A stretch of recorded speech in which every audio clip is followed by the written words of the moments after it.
Bien, saludos a todos. Es una oportunidad interesante para hablar fundamentalmente de Europa del Este, de Bielorrusia, Ucrania, Polonia, con una amiga que mejor se presenta ella misma, que seguro que puede dar mejor. No sé, ¿estás congelado? ¿Estás ahí?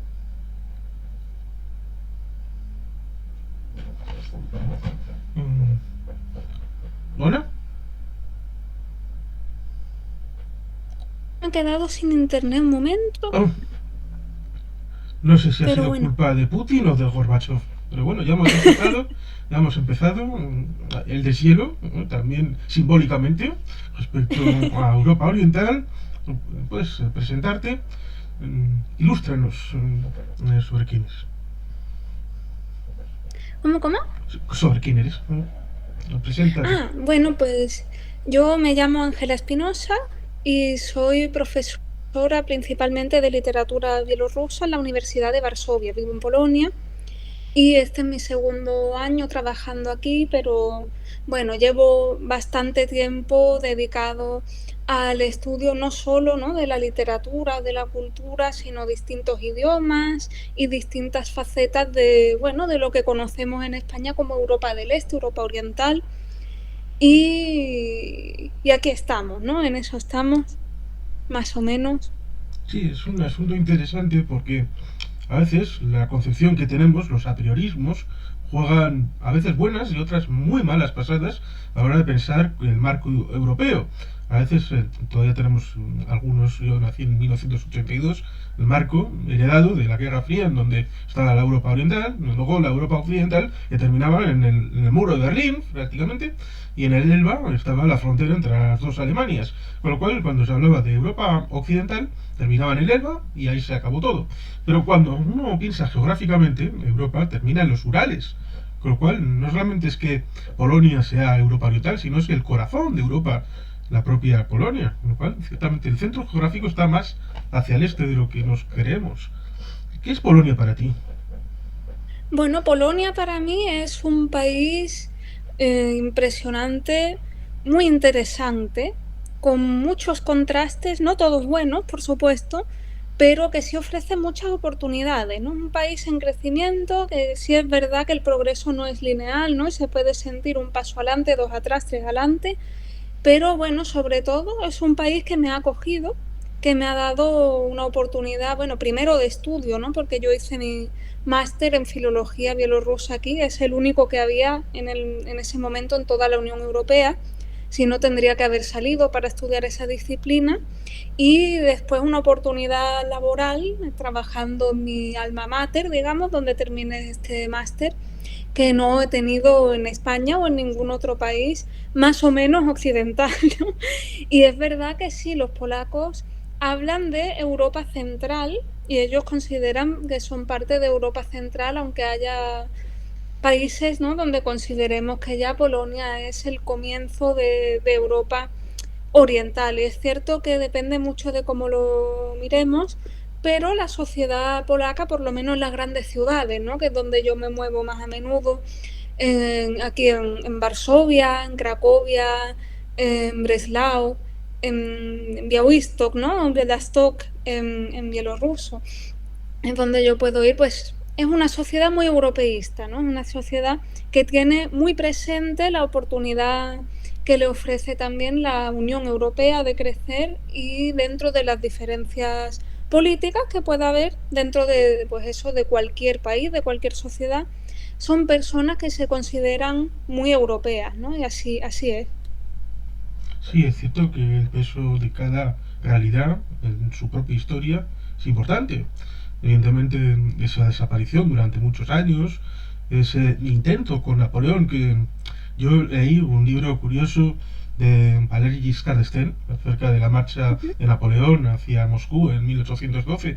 Evidentemente, como pasó lo que pasó, ahí está la marcha de 1812 de Tchaikovsky para con los cañones al final de la marcha, pum, pum, pum, ahí, que evidentemente eso es el final también de V de Vendetta, con lo cual es que se pueden enlazar un montón de cosas, pero ciertamente él establece la idea de que, ¿y si se hubiera retirado Napoleón antes de Moscú, antes de que pudieran quemarla y todo esto, y la batalla decisiva, en vez de tomarla en la retirada, hubiera sido en la zona más cercana a los Bálticos, en sección Polonia, eso es lo que establecía esta historia alternativa de Valery Giscard d'Estaing, y entonces tal vez, decía como posibilidad, ese ducado que estableció Napoleón para Polonia, tal vez hubiera sido transformado en reino, que era probablemente lo que los polacos hubieran querido, pero tardaron todavía mucho más, hasta el comienzo del siglo XX, en convertirse en un país. Luego, evidentemente, está el milagro del Vístula, agosto del 20, tiempos difíciles, la conquista por dos lados en 1939, y además esa visión eslava, porque a veces se olvida que los polacos son eslavos, como los checos también son eslavos.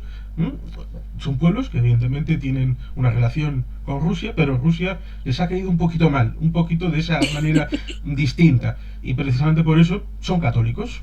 Los rusos son ortodoxos, los alemanes, a pesar de que evidentemente hay alemanes católicos en el sur, en el norte, incluso la familia está Hohenzollern, que tienen diversas ramas, la Hohenzollern y la Silmaringen, eran católicos. Incluso hay un castillo en donde, para tratar de aunar a finales del siglo XIX las dos familias, hay una capilla protestante en un ala y católica al otro, para, bueno, vas a reunir a la familia aunque sea en Navidad. Con lo cual, ciertamente, trataron de diferenciarse para poder tener una identidad nacional distinta, con ese bagaje eslavo, un tanto catastrofista, pesimista. Evidentemente su pasado amerita que pudiera ser así, con lo cual ciertamente es interesante poder profundizar para poder conocer ese alma polaca, para poder luego comprender lo que puedan querer, para poder entender cuáles son las propuestas en el presente y en el futuro.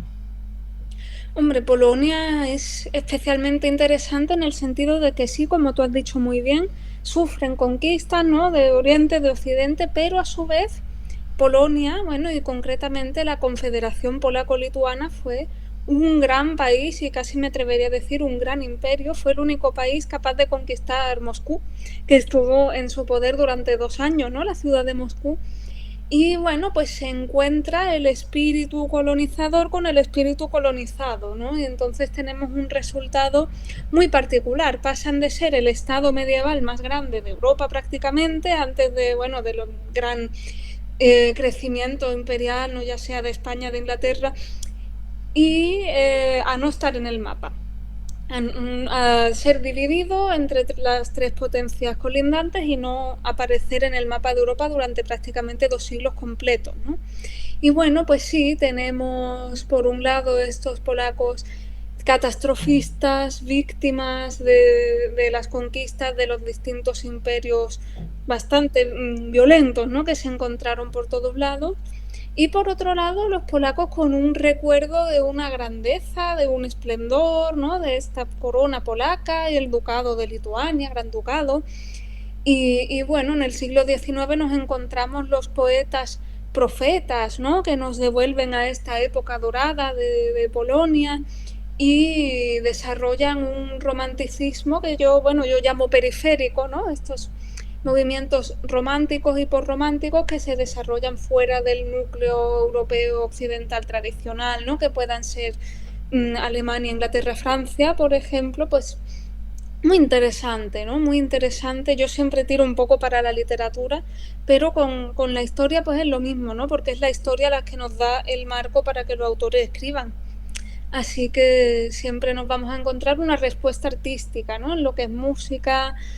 Y sí, por supuesto, a los polacos también les gusta mucho jugar con el modo condicional de la historia, ¿no? Yo últimamente, incluso algo así banal, he estado viendo una serie de televisión polaca que está en Netflix, se llama 1983, y va un poco sobre qué hubiera ocurrido si el movimiento Solidaridad se hubiera tornado violento, hubiera habido una serie, bueno, de atentados. No voy a hacer muchos spoilers, pero es una línea temporal donde el comunismo ha continuado triunfante, ¿no?, hasta la época actual en Polonia, ¿no? No cae el muro de Berlín, tenemos el Pacto de Varsovia activo y con vida, ¿no?, y una Polonia contemporánea en cuanto a tecnologías, por ejemplo, incluso un poco futurista, ¿no?, como suelen hacerlo la serie de televisión de forma cinematográfica, pero anclada en la tradición del comunismo, mezclada un poco con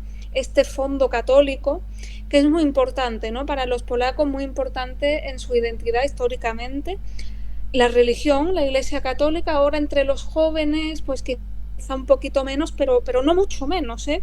Es bastante prominente aún a día de hoy, aún en las nuevas generaciones. El idioma polaco, que ahora no lo tienen que defender, pero sí tuvieron que hacerlo y consiguieron, bueno, pues sus escuelas polacas, sobre todo bajo el Imperio austriaco, ¿no? Que era quizá el más suave con respecto a las identidades nacionales de los territorios conquistados que tenía. Bueno, dentro de lo malo, pues un mal menor, ¿no? En este sentido, sí, la Iglesia, el idioma y bueno, y su tradición, ¿verdad? Su cultura, su poesía, sus figuras que tienen. Ellos siempre, pues, están contentos, aunque quizá un poco frustrados con algunos europeos, ¿no? De recordar que Marie Curie es Marie Curie Skłodowska, ¿no? Skłodowska-Curie, ¿no? Que es polaca, que Chopin era polaco, aunque su padre fuera francés, y su padre se mudó a Polonia, Chopin se crió en Polonia, aunque luego volviera a París. Nos hablan de Mickiewicz, nos hablan, pues eso, de estas figuras prominentes, son muy importantes, la historia de sus guerras, tienen unos museos magníficos y bueno, es algo que tienen muy presente siempre, ¿no? Sí, evidentemente uno de los últimos grandes iconos, que evidentemente no es Mateusz Morawiecki ni ninguno de los hermanos Kaczynski, sino Juan Pablo II, ¿no? Karol Wojtyła, uno de los grandes íconos del final de la Guerra Fría. Ciertamente he visto 1983, está referenciada en este canal, y sí, ciertamente es un elemento curioso, pero bueno, tampoco voy a hacer ningún spoiler porque tampoco traté de hacerlo allí en el comentario, Claro. por lo cual la gente que vea y que valore cosas curiosas como esa hipotética ruta de la China pero con Vietnam, ahí, conexión con Polonia, que dices, ¿esto a qué viene? Bueno, voy a pensar un poco, bueno, resulta curioso, porque claro, Vietnam, en la época pre-guerra de Vietnam, estaba controlada por una camarilla originada en el Imperio francés que era católica. Era una minoría de francófilos, por llamarlo de alguna manera, católicos, lo cual es curioso porque también me entronca con eso, con Chopin, con Marie Curie, que también estaban ligados con los franceses, porque luego también tenemos algún que otro general francés en la guerra del Milagro del Vístula asesorando a los polacos en el año 1920, lo cual ciertamente establece una cierta relación curiosa, sobre todo ahora que tenemos una Unión Europea en donde Polonia tiene un peso demográfico y económico bastante importante. Otra cosa es luego cómo se acomoda en la toma de decisiones, estando ahora el PiS gobernando en Varsovia y evidentemente también teniendo Frontex en Varsovia, que eso es otro elemento curioso, cuando habitualmente en los últimos años y décadas ha habido problemas migratorios, sobre todo en la zona de Ceuta Melilla. Antes había un tema en los años 90 en el ámbito de Albania, Italia, pero eso fue temporal. Luego un poco en el tema de Libia, un tema de Siria, Turquía, pero en principio no había un problema fronterizo, migratorio, y va Frontex y está en Polonia, la sede en Varsovia. Sí, bueno, la verdad es que los polacos se toman el problema o el asunto de la migración, llamémoslo asunto, muy en serio, ¿verdad? Sobre todo con lo que ocurrió a partir de 2020-2021, Lukashenko, ¿no? Dictador de Bielorrusia. También podemos hablar un poco de esto. Sí. Pues empezó a chantajear a la Unión Europea, contraer de distintos países emigrantes, engañarlos y a través de las fronteras de Polonia y de Lituania, que son las que tiene a mano, intentar pues eso, meterlos en la Unión Europea. Dicen, bueno, en principio muchos polacos decían, bueno, irán a Alemania, tal, pero se probó que no, que muchos se quedaban en Polonia y que muchos pues eran, vaya, víctimas de una catástrofe humanitaria, ¿no? Básicamente se quedaban en estos bosques, pasaban, no pasaban, y bueno, sí, en la toma de decisiones. Sí es verdad que quizá el PiS, ¿no? El partido gobernante, no sea el partido más europeísta de Polonia, ¿no? Ni muchísimo menos, pero es lo que tiene, ¿no? Las elecciones en Polonia, que por ahora y hasta ahora, por suerte, son libres, ¿no? Y estos partidos pues tienen más apoyo en cierto momento, menos en otro. En cuanto a la toma de decisiones con respecto a la guerra de Ucrania, la verdad es que se ha portado bastante bien, aunque yo pienso que cualquier partido polaco, ¿verdad?, ante esta invasión de Rusia que pilla tan cerca, que es una amenaza directa, ¿no? Si bien en España lo miramos y vemos, bueno, pues qué peligrosa es Rusia, pero qué lejos está, ¿no? O a ver si no se radicalizan demasiado, o qué va a pasar con el precio del gas en Polonia. La gente se plantea el hecho de que los siguientes seamos nosotros, ¿no? Si Rusia triunfa con esta invasión del territorio ucraniano, lo más seguro es que después vaya por los países del Báltico, a por Polonia, ¿no?, que eran países pues del Pacto de Varsovia tradicionalmente, que Putin, en esta agonía loca que lleva, que nadie sabe muy bien por dónde va a salir, ¿no?, la próxima vez se quiere agenciar, ¿no?, quiere devolver a sus fronteras como mínimo soviéticas, y ya veremos si no sigue para adelante como no se le dé freno, ¿verdad? Así que sí, el problema de la inmigración. También cabe la pena destacar que, bueno, mientras que la Unión Polaco-Lituana fue un país muy diverso, ¿verdad?, que tuvo tanto musulmanes, tártaros, como judíos, incluyendo a los que fueron expulsados, ¿no?, de España y Portugal, allá por entonces, ¿no?, época de los Reyes Católicos, hablamos.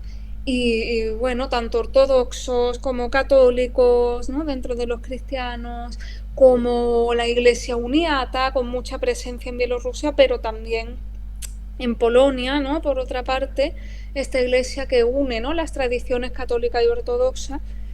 Pues la Polonia actual, la Polonia después de su reaparición en Europa, es un estado mononacional, ¿no?, mayormente.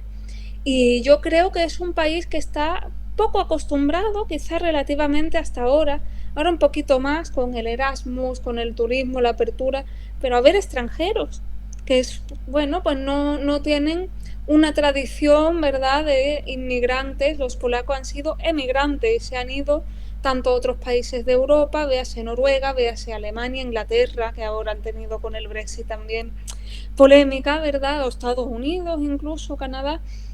Y ahora pasan a ser un país con un gran crecimiento económico, una economía muy activa, y yo me fío de personas conocidas que entienden un poco más, ¿no?, de economía, y que dicen que esta zona, pues incluyendo Polonia, incluyendo Ucrania, el Báltico, va a ser una de las zonas más interesantes y más activa económicamente, ¿no?, sobre todo cuando acabe, que esperemos que sea pronto, esta guerra, ¿no? Y bueno, y habrá que ver cómo se adapta la sociedad polaca a tener cada vez más extranjeros. Yo misma soy extranjera, vivo en Polonia, y yo pienso, bueno, aunque sea subjetivamente, que la cosa va a mejor.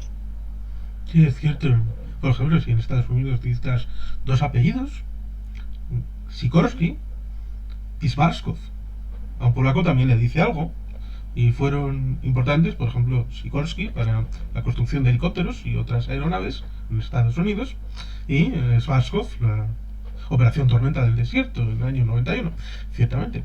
Y ciertamente, Polonia es un estado nacional, parece que enlaza la nación polaca con tener su propio estado polaco.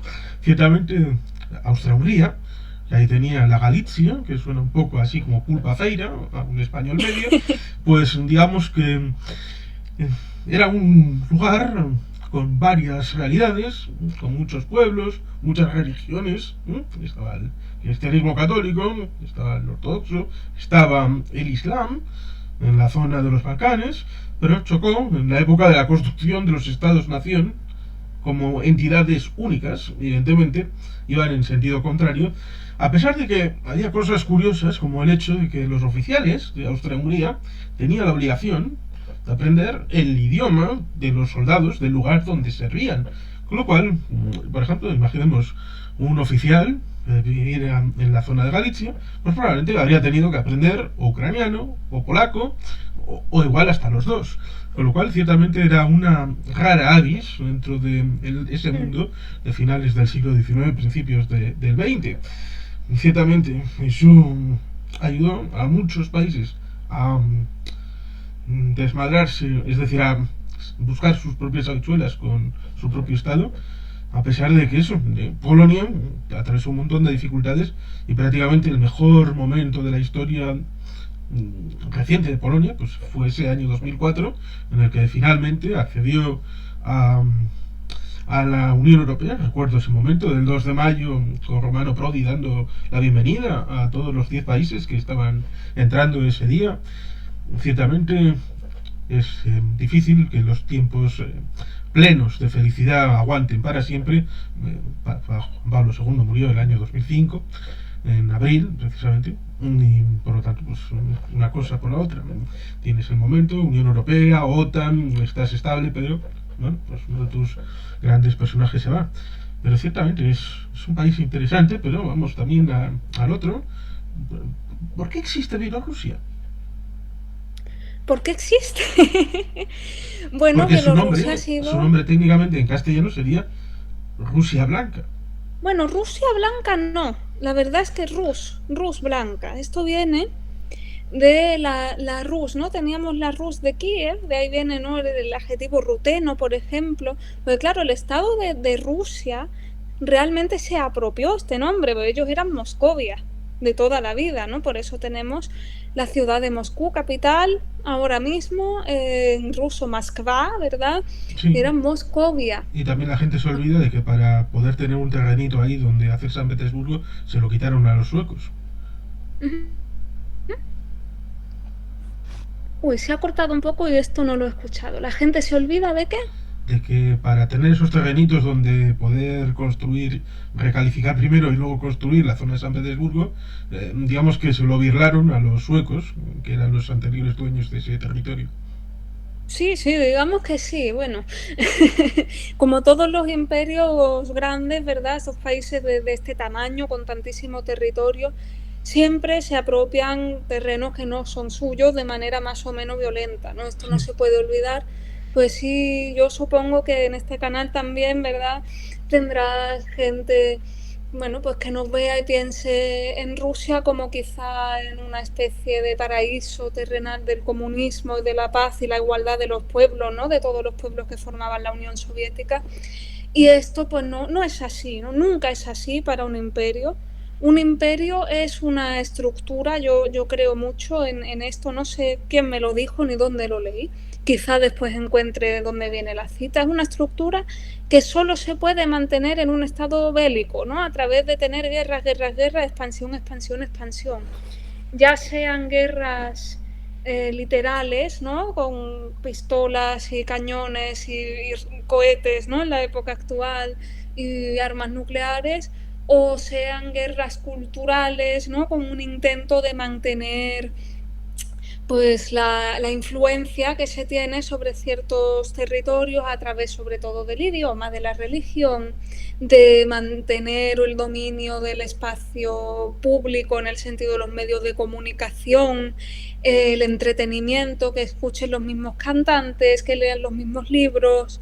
Y en este sentido, Rusia, ¿no?, con el llamado mundo ruso que tenemos, ¿no?, la Fundación Ruski Mir, Mundo Ruso. Yo recuerdo en Granada cuando yo estudiaba y bueno, después trabajé un año, existe una filial, ¿no?, de Ruski Mir que se dedica, bueno, pues como el Instituto Cervantes o el Instituto Goethe, ¿no?, o cualquier otra de estas organizaciones, a enseñar el idioma ruso, la cultura rusa.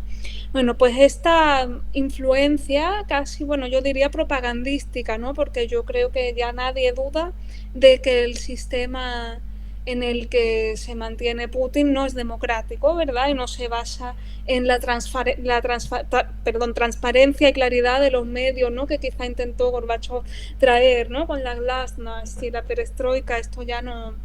Esto es cuestión del pasado, ¿no? Gorbachev trajo, pongámoslo entre comillas, el McDonald's a Rusia. Rusia ya no tiene McDonald's. Otra vez, ¿no? Nos hemos vuelto hacia atrás. Pero sí, bueno, ¿por qué existe Bielorrusia o Belarus, ¿no?, como a mí me gusta más decir? Yo he estado diciendo Bielorrusia también por claridad, ¿no?, porque sé que en España el nombre Belarus no se usa mucho por ahora, aunque deberíamos, porque sí que lo usan incluso los organismos oficiales. Bueno, pues existe porque pese al hecho de que bueno, ahora mismo tienen una dictadura que es marioneta, ¿no? De hecho, de Rusia, de Putin concretamente, el pueblo belaruso pues ha estado luchando muchos años, igual que lo ha hecho Polonia, igual que lo ha hecho Ucrania, para, digamos, mantener su territorio, mantener su estado. Tienen un estado independiente hasta ahora, ¿no? Cosa que incluso pues el dictador Lukashenko se ha cuidado de no perder, ¿no? Porque él, uno de sus puntos fuertes, digamos, positivos para mantener al menos hasta 2020, aunque los belarusos llevan protestando desde los 90, desde que salió ha habido un sector de la población significativo el que no le ha gustado. Las protestas más masivas sí que fueron en el 2020, eso sí es verdad, aunque tampoco fueron pequeñas, por ejemplo, pues las del 2010 o las del 2006, muy significativas. Hubo tiendas de campaña, ¿verdad?, en la plaza principal de Minsk. Pero bueno, pues hasta 2020 un cierto sector de la población, también para nada desdeñable, lo apoyaba porque consideraba que era el único que podía conseguir, la única opción para que a Belarus no se la tragara, digamos, la Unión Europea, porque tengamos en cuenta que muchas personas pues siguen teniendo, ¿no?, en el espacio postsoviético una mentalidad soviética, por lo cual no pueden aceptar pues ciertos valores europeos como la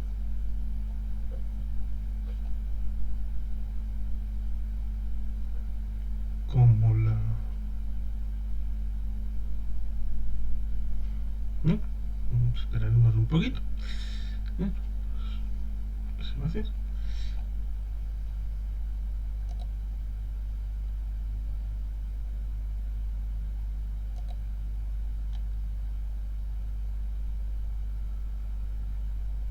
Vale, ¿dónde me he quedado? No sé qué pasa hoy con la Valores, conexión. valores europeos como... Sí, valores europeos, ¿no?, que la población de generaciones más mayores pues no puede aceptar, ¿no?, por ahora, como son incluso la igualdad de géneros, sigue existiendo tanto en Belarus como en Rusia. Creo que hasta hace poco sí la han quitado, ¿verdad?, en Ucrania, una lista de profesiones a las que no pueden acceder las mujeres, ¿no? Entre ellos pues conductores de ciertos transportes públicos. No sé si el único que sí pueden es el tranvía. Esto a lo mejor alguien en los comentarios se acuerda y me lo pone, ¿no? Si el autobús no, el tranvía sí, pero bueno. O la igualdad de derechos, ¿no?, entre personas de distinta orientación sexual, u otros valores, ¿no?, que no se puede, no son tradicionales, no son soviéticos. Bueno, pues que no se lo tragara Europa, pero que tampoco se lo tragara Rusia, porque incluso para la mayor parte de belarusos de corte soviético era importante mantener la independencia y la individualidad, ¿no? El tener un Estado independiente es un valor muy importante para ellos, porque esto, el Gran Ducado de Lituania, realmente era un estado donde sí que había parte de los actuales lituanos, porque es que los nombres han bailado bastante, ¿no? Pero su constitución del siglo XVI estaba escrita en ruteno, ¿no?, en antiguo belaruso. Bueno, era una lengua de la que salieron ya sí el belaruso y el ucraniano, ¿no? Era, digamos, el paso en el que se separa el ruso. Las lenguas eslavas orientales vivas, ¿no?, son tres: el ruso, el belaruso y el ucraniano. Pues el belaruso y el ucraniano están emparentadas de forma más cercana, ¿no?, entre sí todavía. Bueno, y era un estado, pues digamos, belaruso prácticamente, aunque sí en la Confederación pues perdió peso, ¿no?, el factor de los belarusos, y manejaban más el cotarro los polacos. Pero sí, en 1918 se declaró la República Popular de Belarus también, que duró muy poquito, menos de un año, creo recordar, o alrededor de un año, pero fue un estado independiente, ¿no?, e inmediatamente después de la caída de la Unión Soviética, que se acordó en el bosque de Bielorrusia, ¿no?, en la parte belarusa también, pues tuvieron su estado independiente. La verdad es que es un país también con su lengua, que aunque está amenazada, pues ahí está, y ahí la aguantamos. Su literatura, muy interesante, muy particular y totalmente independiente, ¿no?, con sus movimientos, con sus influencias de distintas partes, pero manteniendo pues su identidad, pues su música, su cultura. Belarus tiene una música rock fantástica, ¿no? Y bueno, pues existe, igual que existen muchos estados, ¿no?, que han tenido pues diferentes fases, etapas dentro de lo que es su independencia. Nominalmente, Belarus sigue siendo independiente, aunque ahora mismo sea, digamos, una plataforma desde la que el ejército ruso pues lanza cohetes a Ucrania, ¿no?, por gran desgracia, una gran desgracia. Pero bueno, ahí está. Sí, ciertamente era una pregunta un poco con trampa, porque evidentemente cada país tiene su historia, más bonita, menos bonita, es cuestión de subjetividad, pero una evolución. Y por eso a veces, cuando piensa uno en eso de Belarus como Rusia blanca, acaba enlazando con los rusos blancos del zar y dice, pero si aquello ya desapareció, ya no hay zares. Bueno, hay zares negros, ¿no? Se llama Putin, hubo zares rojos, ahora negros, hubo blancos. También en Ucrania hubo el ejército verde, el ejército negro, una historia bastante curiosa, en lo cual me recuerda que probablemente lo que decías, los imperios siempre con la intención de obtener guerras y guerras y guerras, probablemente remita al imperio romano, que cuando dejó de tener limes cada vez más hacia el exterior, fue cuando empezó a tener problemas estructurales dentro del propio imperio, dividirse en dos, empezar a caer, primero Occidente, 1000 años después, lo que se mal conoce como imperio bizantino, porque en realidad ellos a sí mismos les reconocían como romanos, ¿no? Los romanos auténticos eran ellos, los de Constantinopla, y hasta 1453. Claro, evidentemente luego, para compararlo, porque evidentemente si eran ellos el imperio romano de Oriente, cuando se escribían las crónicas por parte de los germanos, que se decían el imperio romano germánico, para decirse ellos como el auténtico heredero de Roma, pues les molestaba esa cosita que estaba en Constantinopla, y evidentemente para el relato único de trazar desde Roma de época de los zares al imperio romano germánico, pues haces una trampita, le llamas imperio bizantino y ya empieza a casar un poco el relato. Lo mismo un poco la historia Sí. interesante de 1991, en el ámbito de que Gorbachev quería hacer una especie de... Porque Gorbachev a veces se establece la idea de que era liberal, que era un demócrata. No, era una persona que quería conservar la Unión Soviética que había heredado de sus mayores, a pesar de que fueran más ancianos que el abuelo de Heidi, como Brezhnev, Konstantin Chernenko, Yuri Andropov, gente que tenía 80 años y parecía que tenía realmente miles y miles de años, y eran unas momias ahí para meterlas dentro del caserón ese en el que le metieron a Lenin. Por lo tanto, ciertamente, él quería el mantenimiento y tuvo que ingeniárselas para establecer un nuevo tratado de la Unión, que era lo que estaba a punto de firmarse cuando le cogieron en su dacha en agosto del 91. Le dijeron, Gorbachev, ¿por qué no te quedas aquí? Estás un poco enfermito, tienes un poco de fiebre, ¿por qué no te quedas aquí?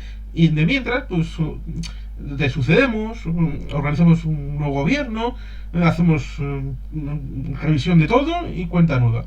Pero como aquello funcionó un poquito mal, curiosamente Yeltsin fue el que tuvo el papel preestelar, ese borrachín, creo que se puede decir, borrachín alegre, divertido, ¿no? Daba pellizquitos a las chicas, como quien no quiere la cosa, y digamos que fue el que a sus colegas de repúblicas, el de Ucrania y el de Belarus, le dijo, oye, ¿por qué no nos reunimos aquí en el bosque de Bielawetza y hacemos algo? Porque como nosotros fuimos los que creamos la URSS, se olvidaban de la Transcaucasia, ese pequeño país que fue luego dividido entre Georgia, Armenia y Azerbaiyán, pero como técnicamente había sido dividido en tres, pues bueno, nosotros tres somos los que hemos creado la URSS y podemos dividirla. Y luego cuando estaba evidentemente Yeltsin borrachísimo, cuando tuvieron que llevarle a la cama los otros dos, de la manita, lo cual evidentemente Gorbachev cuando se enteró, ¿pero qué demonios habéis hecho? Yo soy el presidente de la URSS, ¿no habéis contado conmigo? No, no, no. Pues al final acabó pasando eso, el 25 de diciembre, Gorbachev siendo el presidente de su despacho, prácticamente, porque no dominaba nada, y volviendo a hacer Rusia por un lado, con la bandera zarista, que es curioso, porque si hablamos de nombres polacos, podemos hablar de Rokossowski, que también tiene un apellido polaco, y que había estado en campos de concentración y de exterminio en el marco de la represión de las purgas estas de Stalin, del año 37, 38, porque es curioso, porque la biografía de Rokossowski establece que desaparece un día de la vida y luego, a mediados de mayo del 40, flop, aparece en Sochi en un balneario. Y dices, hombre, ¿por qué aparece aquí? Pues porque seguramente le tuvieran que poner al día, es decir, hombre, vamos a meterla en balneario para que recupere un poco de musculatura después del campo de concentración y todas estas cosas. Con lo cual, ciertamente son historias interesantes en donde evidentemente pues Stalin no ha contado todo lo del frente oriental, la guerra. Es siempre es interesante porque cada vez que vas metiendo, acabas, por ejemplo, recomendando libros como El rompehielos de Víctor Suvorov, que no sé si lo has leído o conoces de él. No, pero interesante, la verdad, el autor me suena y sí sé que es fiable, vaya, que sí, Sí, es un que libro se debe. interesante acerca de esos antepasados de un Gorbachev que acabó siendo el emperador de su oficina, ¿no? Cuando Stalin pues lo fue todo y se cuidó tanto hasta el punto de que quiso firmar el 23 de agosto del 1939 el pacto Molotov-Ribbentrop, pero luego, cuando habían quedado los dos para invadir Polonia el día 1 de septiembre, dice, no estoy preparado, tengo que hacer unas cositas, tengo que ir al súper a comprar una lata de atún, y acaba entrando en Polonia el día 17, con lo cual, para la historia, ha sido Hitler el que ha invadido Polonia, pero luego Stalin, que se llevó la otra mitad, pues era un salvador, una persona que, bueno, quería mucho a Polonia, era mucho de amor y de estas cosas, cuando en el año 43 pues no ayudó nada a la insurrección de Varsovia, en el año 44, estando a las puertas, ¿no? Podía haber entrado y haber ayudado a los polacos, pero claro, eran los polacos liberales, ¿no? Que estaban de acuerdo con el gobierno de Londres, en el exilio, no eran comunistas del comité de Lublin, con lo cual, evidentemente, estas cosas del dogma que a veces ha confrontado con la democracia liberal, que es lo que pasa con Lukashenko, ¿no? Mm. Que tiene esa raigambre más de estilo soviético del que viene, y cualquier otra cosa pues parece que le molesta. No, no, es verdad y es cierto que a veces a los europeos como que les da miedo analizar críticamente, bueno, a Rusia, a la Unión Soviética, al Imperio Ruso y a todo lo que viene de allí, porque parece que si te pones en contra, en cierto modo, de Rusia, hablando pronto y mal, pues estás a favor del imperialismo americano, estás a favor del capitalismo, no sé qué. Y verdaderamente no, porque el que piense que Putin es un líder comunista está mal informado, el que piense que el comunismo de la Unión Soviética es el que mostraban en la propaganda y el que hay en los libros está fatal informado, desde luego, y no hay, yo creo, discriminación, llámalo racismo, llámalo xenofobia mayor, que el buenismo, que el de no dar la oportunidad a otro pueblo de decir, pues puede hacer cosas malas, puede cometer errores, puede ser malo, ¿no? Porque hay como una especie de relato de que sí, que los rusos eran buenos porque se enfrentaron al capitalismo salvaje de Estados Unidos, que los americanos eran malos porque son los capitalistas, ¿no? Del imperio, de la muerte, de la guerra. Y bueno, a ver, los países que son muy grandes, pues no se las arreglan nunca sin guerra, sin expansión, sin influencia, sin intentar tener pues más o menos control. Pero hay que mirar las cosas tal y como son, y yo diría que entre, si decimos que son los dos malos, entre comillas, decimos, no, no, no me gustan los imperios, ninguno de ningún color, entre Estados Unidos y Rusia, el mal menor no es Rusia.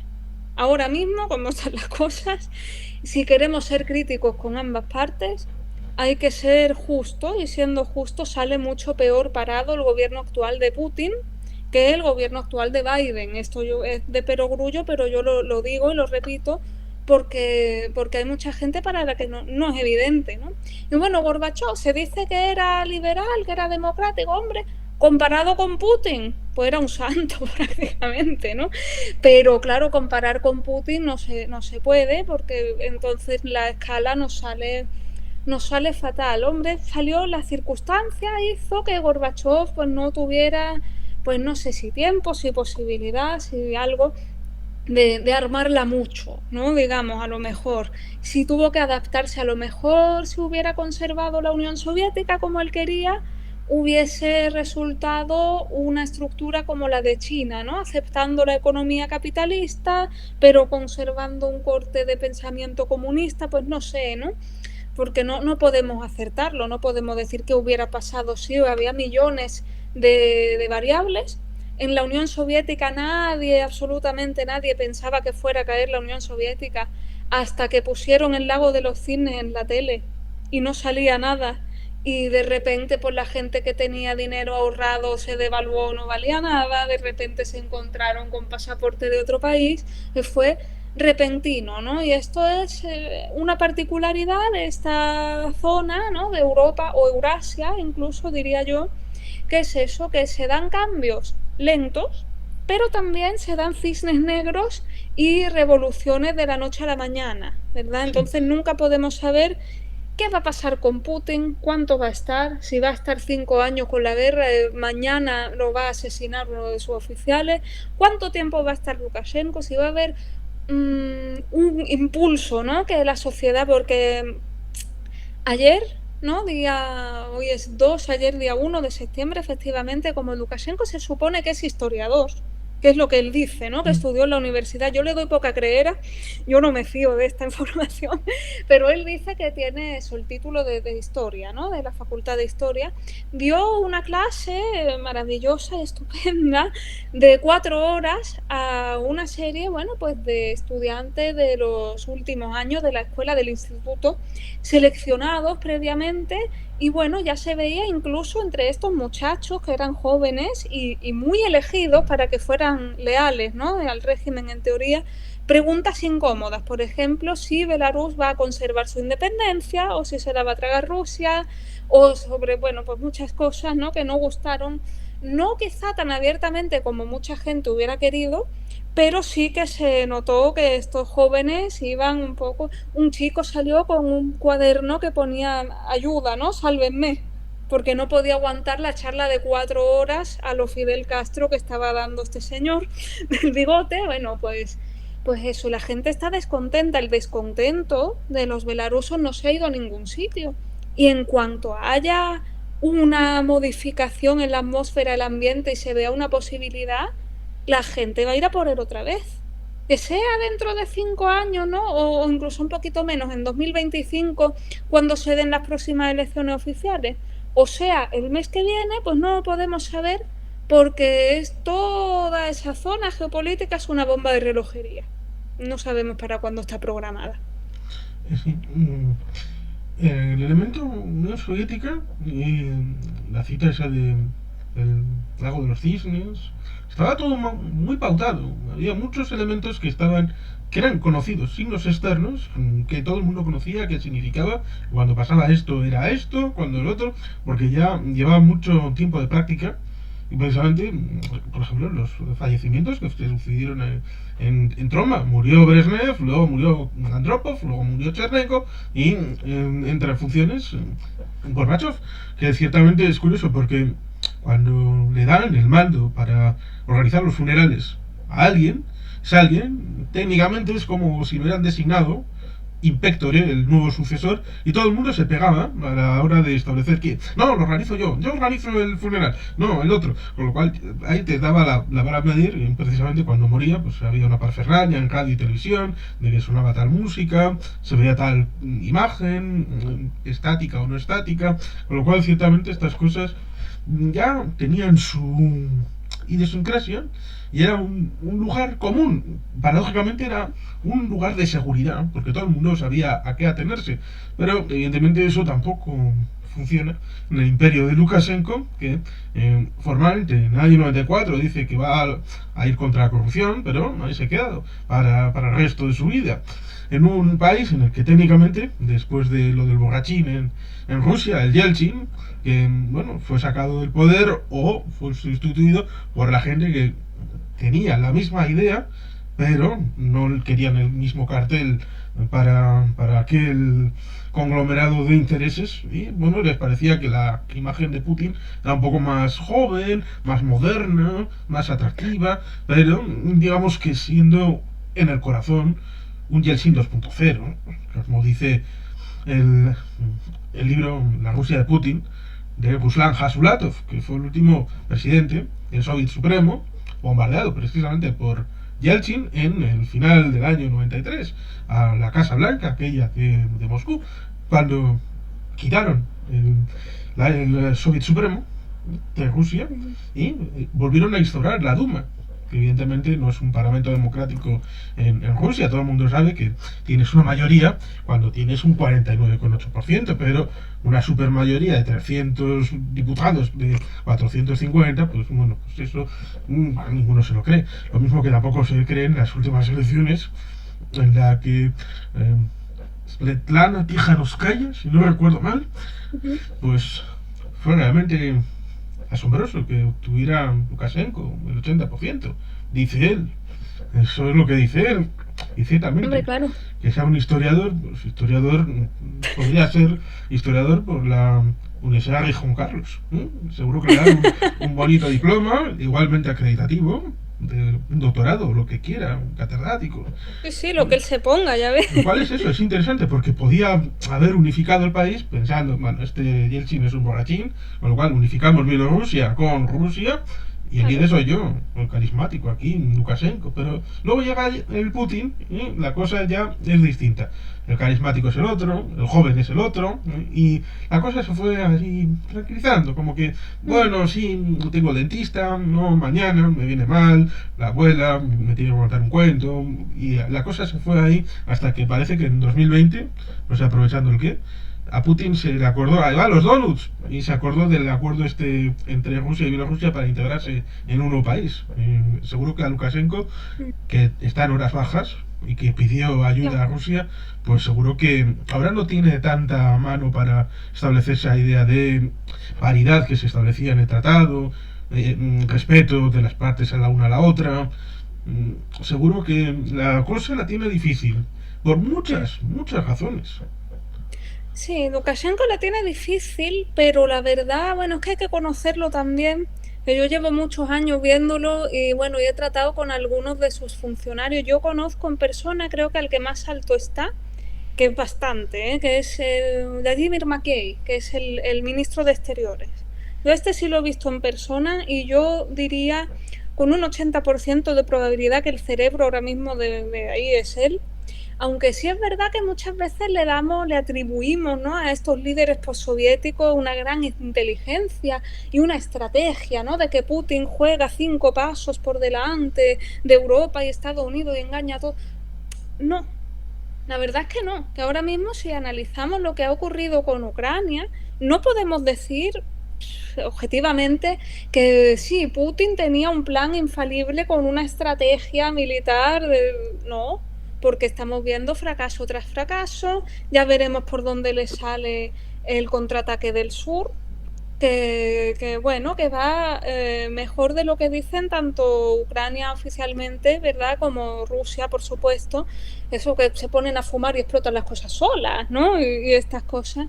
Y bueno, lo que andábamos diciendo antes de todo estructurado, todo el mundo sabía cómo iba a ser todo, pues era también uno de los puntos más convincentes de la Unión Soviética, que funcionó pues hasta cierto punto. Este sistema que da una estabilidad invariable, mientras que dice, hombre, porque Occidente pues hay alguna gente muy rica pero otra muy pobre.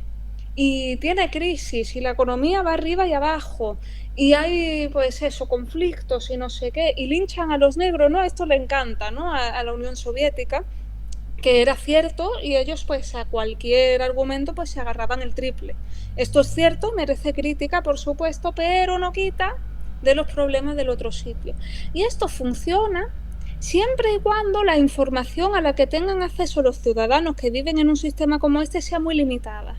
Por eso durante el siglo XX pues prácticamente 90 años les funcionó, porque la información iba muy lenta, porque se escapaba muy poca gente, porque la censura cubría todo. Ahora en la época de internet pues a Lukashenko le ha funcionado, pues los 90 matando, quitando de medio un montón de opositores, y mientras que mantiene al pueblo con mano dura, pero la gente no está convencida mayormente. Y ya en 2020, si había un sector de 1/3 o así de la población que quería vivir en ese sistema, ahora quizá tenga un 10 o 20, es difícil de estimar, ¿verdad?, porque no tenemos información libre. A la gente a la que le preguntan no siempre pues se va a fiar de ti para decirte lo que piensa de verdad, pero no funciona, ¿no? Para tanto tiempo. Y bueno, ¿y Lukashenko en qué se diferencia? Pues en que la gente piensa que es muy tonto, ¿no? Porque además cuando uno sabe ruso y lo oye hablar, no es capaz de construir un, un discurso articulado, ¿no? Digamos, no es capaz de formarte unas frases que se entiendan bien, ni de... Es muy convincente porque es una figura fuerte, ¿no? Entonces, para su público meta que es postsoviético total, son personas de campo, son hombres súper masculinos, ¿no? Que se dan este aire para parecer pues incluso más duros y más rudos de lo que son realmente. Pues así es. Y después la comunicación de Lukashenko es muy violenta, pues él toca mucho a la gente, también empuja, es muy imponente, es un tío que mide 1,90 m o así y pesa, pues no sé qué pesará.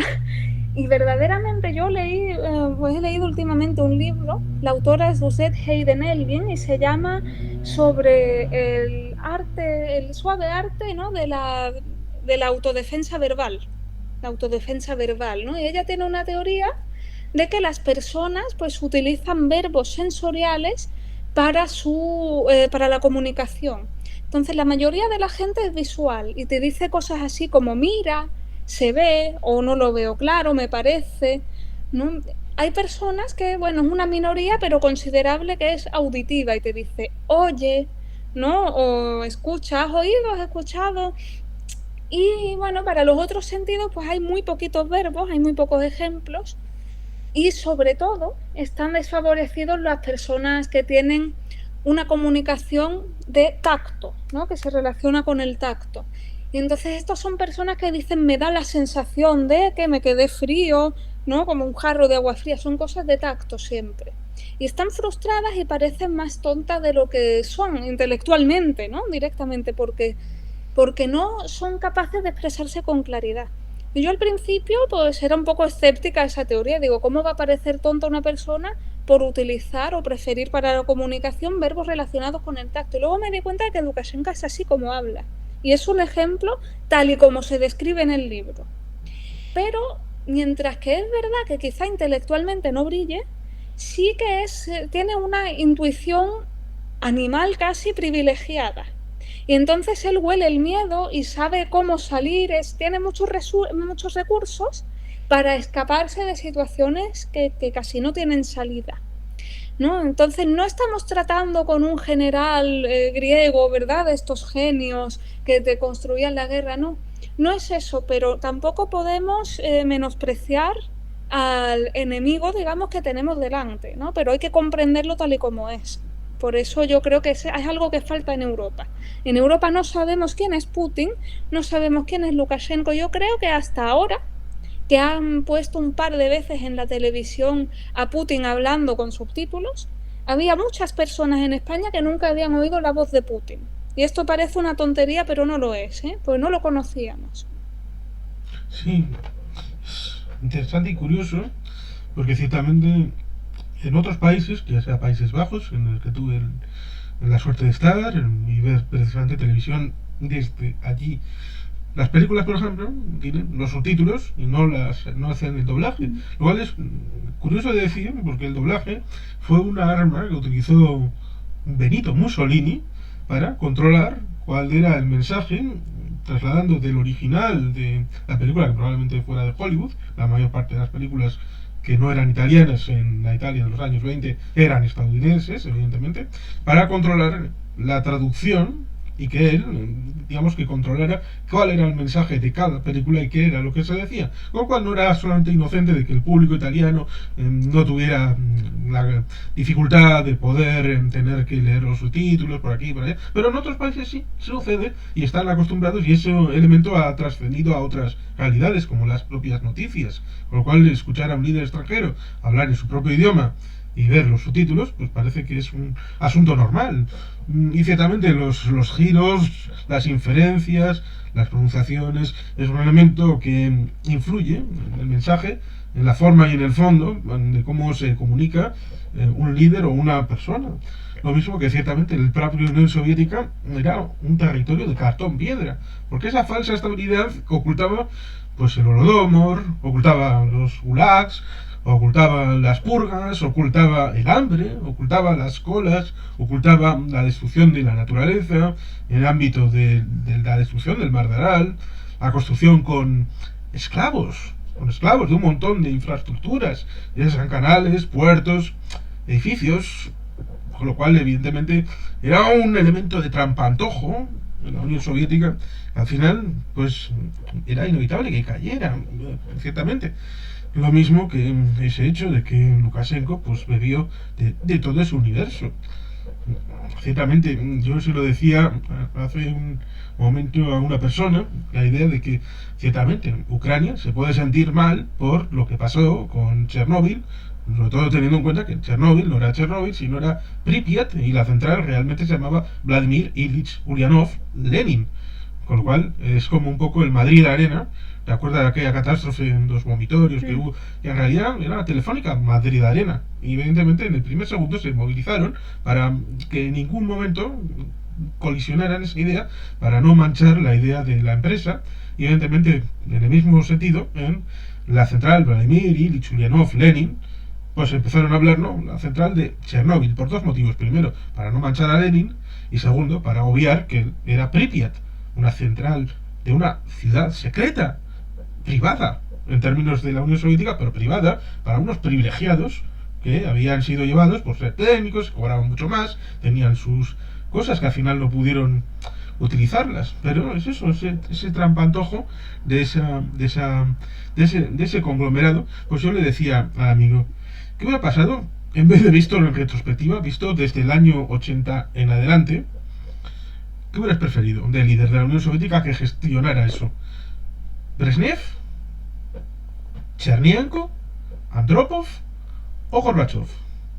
No sé si se entiende el concepto, es decir, de atrás hacia adelante, que es un paso difícil para la historia, porque la historia se suele construir desde el presente hacia el pasado. Como ejemplo de los códigos del presente acerca de lo que pasó ayer. Pero a veces hay que tener otra mirada a la historia de lo que pasó anteayer para explicar con los ojos de anteayer lo que sucedió ayer. Y con esos ojos le preguntaba eso. ¿Qué preferirías?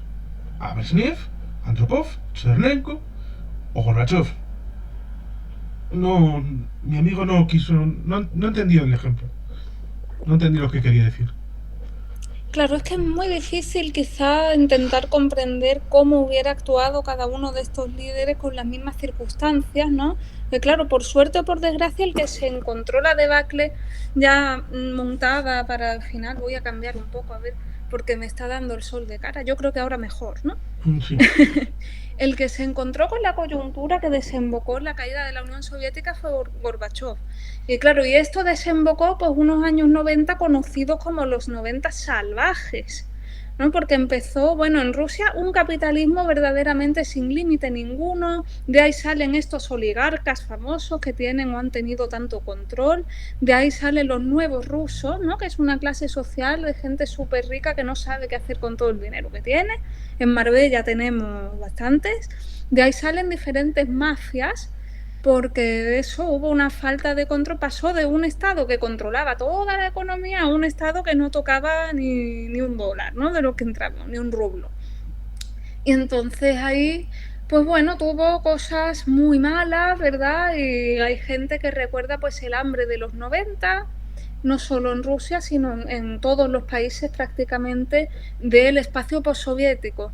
Ahora, hubo países, tanto bueno de la Unión Soviética como del Pacto de Varsovia simplemente, que aprovecharon la oportunidad e inmediatamente tomaron rumbo a Europa, ¿no? Es el caso de Lituania, Letonia y Estonia, es el caso de Polonia, es el caso pues de todos los que ahora conocemos, ¿no? Bulgaria, ¿no?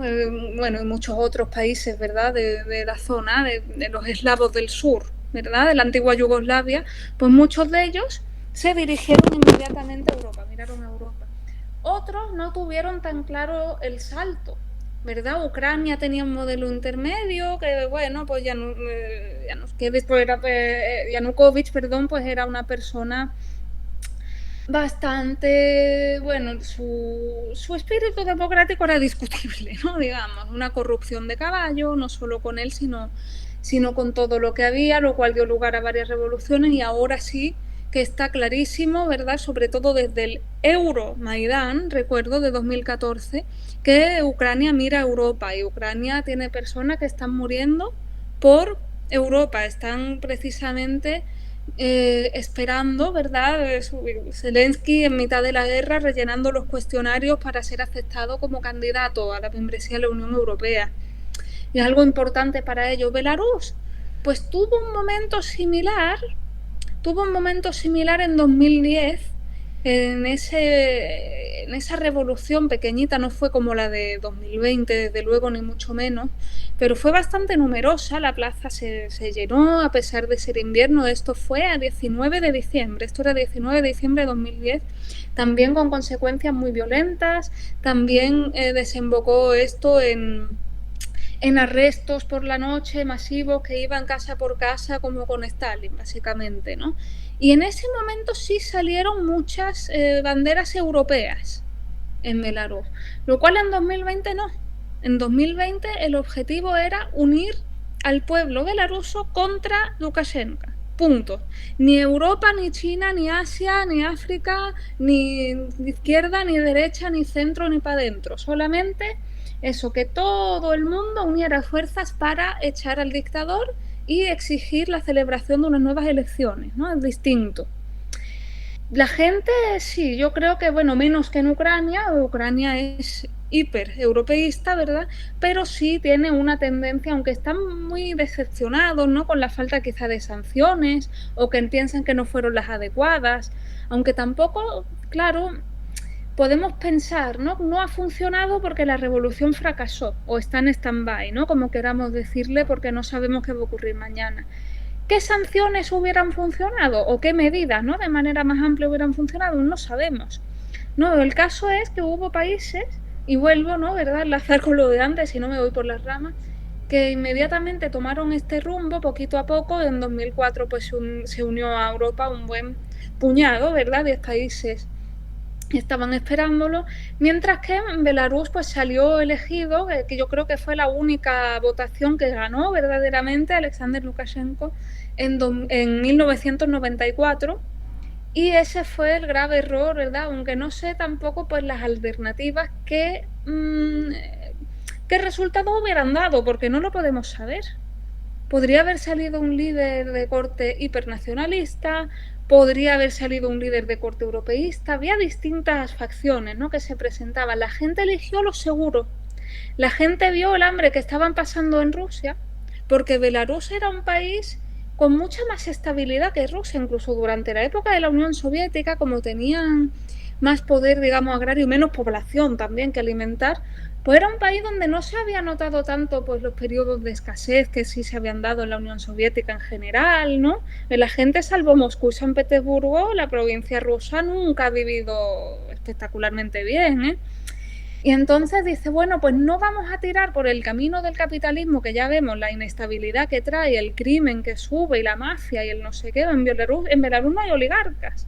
Por ejemplo, si observamos, bueno, hay un par de empresarios más o menos, pero al nivel que hemos visto en Rusia y Ucrania, de personas con tantísimo poder, no los hay, porque el Estado sigue dominando en la empresa, ¿no? Las grandes empresas son estatales. Pues eligió lo malo conocido, ¿no? En vez de lo bueno, regular o fatal por conocer. Y es lo que tenemos hoy, ¿no? Y esto, la situación que se nos ha dado hoy, incluyendo la revolución de 2020, incluyendo la guerra, pues es la suma de varios factores que vienen, pues bueno, de más atrás seguro, pero especialmente del mapa de Europa y de Europa del Este y Central, que se creó tras la caída del muro de Berlín y la disolución de la Unión Soviética. ¿Qué escenario hubiera aparecido si hubiera estado Andropov, que no se hubiera muerto? Pues yo no lo sé, no te sé contestar tampoco, la verdad. Es difícil de decir, pero claro, la gerontocracia, estos ancianos que estaban, yo no creo que ninguno hubiera tomado un giro especialmente democrático sin ser más o menos forzado por las circunstancias, los socios u otros factores, ¿no? No lo sé.